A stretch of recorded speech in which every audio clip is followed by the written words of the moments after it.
Hello, everybody. I just want to showcase my last final assessment that I'm planning for my STEAM project involving Scratch. And what it really is going to be a student choice. So my plan is for this project to last about a semester. So envision like September to December, where we meet once or twice a week learning different programming skills, how to make things move, and how to make things jump, and how to talk, make different characters like you see this fish, make different fish talk to each other, whatever it may be.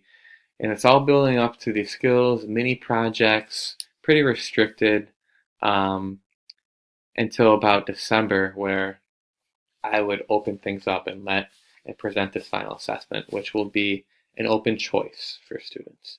They can either make a 2 to 4 minute animation or a short game.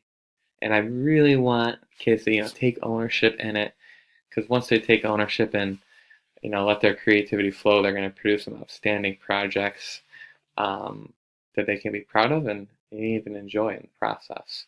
So that is my final assessment. How I will be kind of structuring it, again, it will be free and open because I want their creativity to flow, but I still want to provide some guidelines that show that we've mastered some coding concepts, such as communication between sprites, broadcasting or receiving messages. We have a big lesson on motion and gravity, so I want students to have in either their animation or their game some type of falling object. So I outlined that in the rubric. My rubric is twofold. One part just includes those check marks that they have to hit. So for a game, some of them are like, do you have a home screen? Do you have an end screen? Do you have a scoreboard? Do you do you have multiple sprites? Do you have falling objects? Do you have a change in background? Stuff like that. Stuff we've talked about that just are a guide of checkpoints to hit. But besides that, they can be as creative and advanced as they want to for their game. And for their animation, the check marks they hit are relatively the same, but there are some variations thrown in there, such as like broadcasting. You don't really have to be sending messages between sprites having a conversation during a game, but I want to see that in an animation.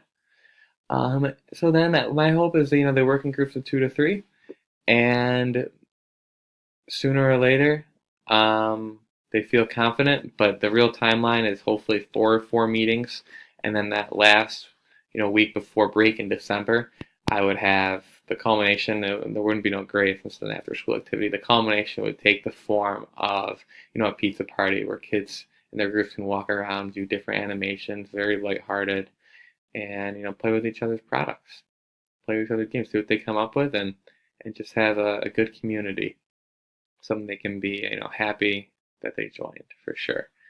And going off that, part of my goals were to let students get familiar with computer programming, and also to let kids help one another. I think having a free open project in a fun environment will be a great opportunity to do so.